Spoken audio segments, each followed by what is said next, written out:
Hello, my name is Halvar Ellingsen. We're here at Kvitnes Gård, my restaurant and farm as well, in Vesterålen.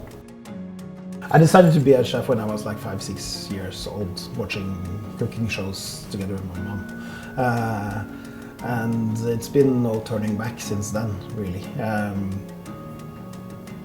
When I was a child and I was like fighting with my mom and dad, it just got me into the kitchen and I was happy again a few minutes later. So it's like my, I don't know, that's where I belong.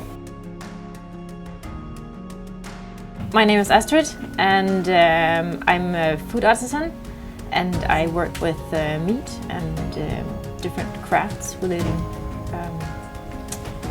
conserving and preserving meat. I try to use local resources to make nice local food products. So in this area we have a lot of moose, and I work with the hunters.